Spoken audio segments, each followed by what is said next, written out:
Well, good afternoon and welcome back to the Little French Homestead.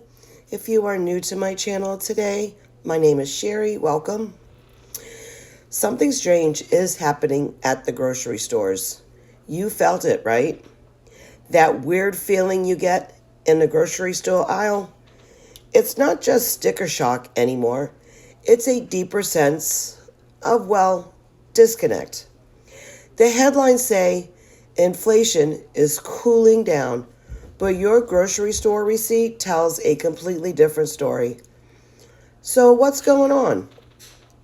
The truth is, a perfect storm of overlapping crises is silently rewriting the price of everything you eat.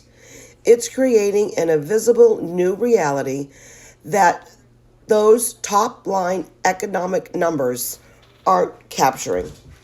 In this video, we're going to go ahead and pull back the curtains on why the grocery stores feel so off and why your food bill might never be cheaper again. For the past few years, we've been told a simple story. Prices are high because of inflation. That is the story. It's starting to crumble fast. While overall inflation has slowed, grocery store prices have stayed stubbornly high. Some items will see these wild, random-looking price spikes, while others go cheaper. Since the start of the pandemic, grocery prices in the U.S. have jumped by over 25%. And even though things are calming down, the USDA still projects that food at home prices will rise in 2026 and will rise faster than their 20-year historical average. This isn't the inflation we're used to. This is something else. When your feeling is the result of multiple simultaneously shocks hitting the global food system all at once. Think of it less than a single massive earthquake and more like a powerful series of overlapping tremors. You've got a climate shock, a disease shock, and a geopolitical shock. And any one of these could mess up a single market, but together they are creating a new, permanently more expensive reality. To really gets what's happening, we need to follow the food back to where it all begins, the farm. Let's start with your morning coffee or that chocolate bar as you grab as a treat. The prices of both have been on a wild ride, and the main reason is the weather. This isn't just a simple bad harvest. It's a story about climate change, making extreme weather more frequent and a lot more intense. Take cocoa, for instance. Over 60% of the world's supply comes from West Africa, and that region has been hammered by a nasty combination of chaotic rainfall, drought, and the spread of a plant disease like cocoa swollen shoot virus. These aren't just one-off problems.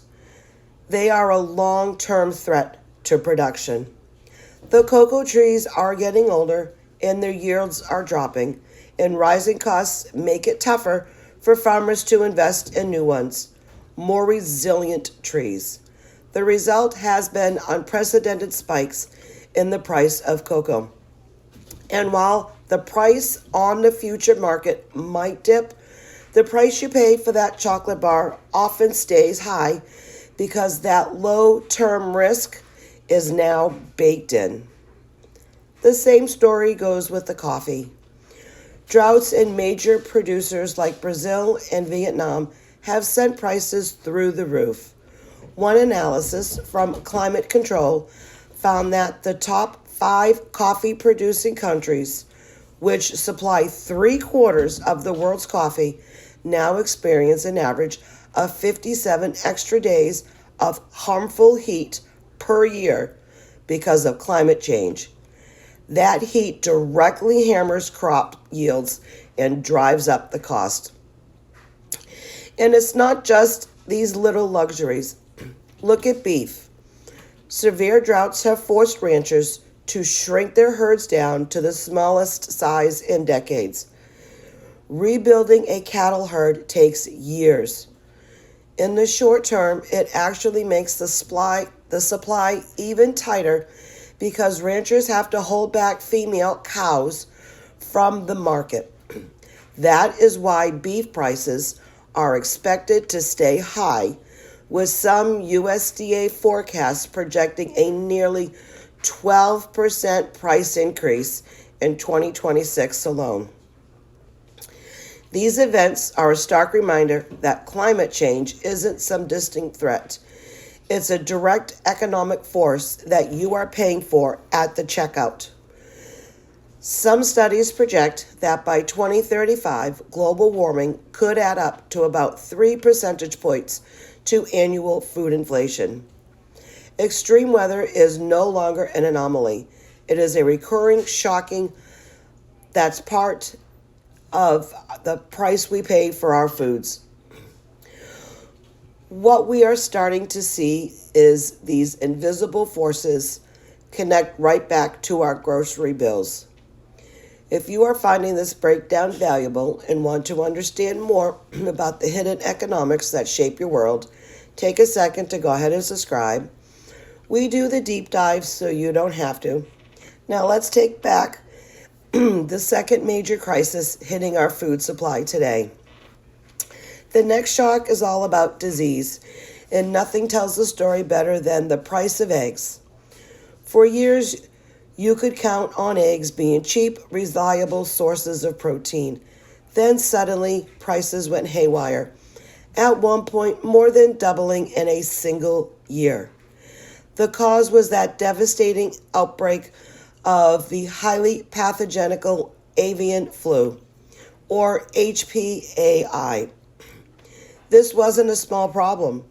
The bird flu led to a loss of tens of millions of egg-laying hens. With drastically smaller flocks, egg productions plummeted, and the prices shot up to record highs. The market has been on a roller coaster ever since, as producers work to rebuild their flocks and HPAI cases have dropped. Prices did come down significantly from their peaks. In fact, USDA now predicts the steep decrease in egg prices for 2026 as the supply chains continue to recover. But the story of the eggs is a perfect example of how fragile our food system really is. The threat of HPAI hasn't disappeared. The virus is still out there and wild bird populations, which means that there's always a risk of another major outbreak. This creates a baseline of volatility. Plus, the egg crisis is a ripple effect. With beef prices already expensive, you might want to switch to chicken. But if the poultry producers are still dealing with the threat of the bird flu and their own rising costs, they can't just ramp up production to meet that new demand. This just transfers the pressure from one part of the grocery store to the other, keeping the whole system in flux. The chaos in the egg aisle wasn't a random fluke. It was a direct consequence of a single disease cascading throughout a highly interconnected food system. The third major shock is geopolitical. We're living in an era where a crisis on the other side of the planet can hit your wallet fast and hard. Global conflicts and trade disputes can feel distant, but their impact travels all the way down the supply chain and end up on your receipt. A perfect example of the cost of the energy in fertilizer. Modern agriculture runs on fuel. For the tractors, for processing plants, and for the transportation to bring your food thousands of miles across the U.S. When global conflicts disrupt oil and gas price markets, like the war in Ukraine or instability in the Middle East, energy prices spike. That immediate raises the baseline cost of producing and delivering every single item in that store. The effect on fertilizer is even more direct. Conflicts can disrupt the production and the shipment of key components like natural gas. For instance, a blockade of the critical choke point like the Straits of Hormuz could halt a huge portion of the world's traded fertilizer and their feedstocks. When farmers can't get fertilizer or have to pay an insane price for it, they have two choices. They eat the cost or use less. Either way, you end up with higher food prices, either from the production cost or smaller harvests. These geopolitical shocks don't just add costs, they create system-wide risks. A country might ban food exports to protect its own supply, which then makes shortages worse everywhere else. The threat of new tariffs on imports adds another layer of price uncertainty. We're now in an era of cascading shocks where a distant conflict creates a fertilizer shortage, which leads to lower crops, which means you're paying more for that loaf of bread at your supermarket months later. So let's come back to that strange feeling that we talked about in the beginning at the grocery store. It's not just you, and it's not just the one thing. It's a cumulative weight of all of these overlapping crises. The climate crisis is no longer a future forecast. It is a recurring harvest disaster. Animal diseases aren't just isolated farm incidents. They are a system-wide shock to our protein supply. And the global conflicts aren't just distant news stories. They are direct inputs into the cost of your food. This is a big reveal. The era of cheap, predictable groceries might be over. We've gone from that system that was stressed by one-off events to one that's defined by constant structure vitality. The fundamental costs of producing food have been reset to a higher baseline. That price chaos you're seeing, where coffee and beef are surging while eggs are falling, is the new norm. It reflects a world where our food supply is constantly getting hit by different shocks from different directions. That feeling of unfairness or anxiety you have isn't misplaced. The new reality hits lower incomes households harder since they spend a bigger chunk of their budget on food. And that feeling of powerlessness comes from realizing that there are massive global forces here at play. By understanding them is the first step. That strange feeling is you recognizing that simple economic rules you thought you knew just don't apply to the food on your table anymore. So the next time you're at the grocery store and you see a price tag that makes you do a double take, you know it's just not quote-unquote inflation. You'll know that you're seeing the prices of a drought throughout Brazil, the lingering echo of a bird flu outbreak, and the cost of shipping goods through a world reshaped by conflicts in the Middle East. These overlapping crises, climate change, diseases, and geopoliticals, aren't going anywhere. They are powerful forces that will likely keep upward pressure on costs and create a more volatile for years to come. Building a more resilient food system through everything we get from new farming technology to a more stable trade policy is one of the great challenges of our time.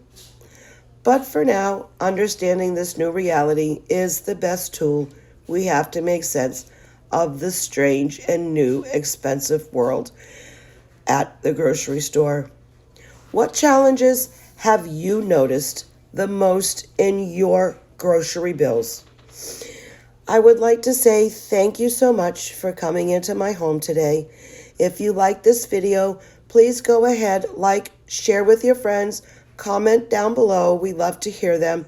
And most importantly, go ahead and subscribe. Click that notification bell so you can get all of my new and updated videos when they drop. And I just want to say, as always, thank you so much for joining me and keep on cooking. Bye.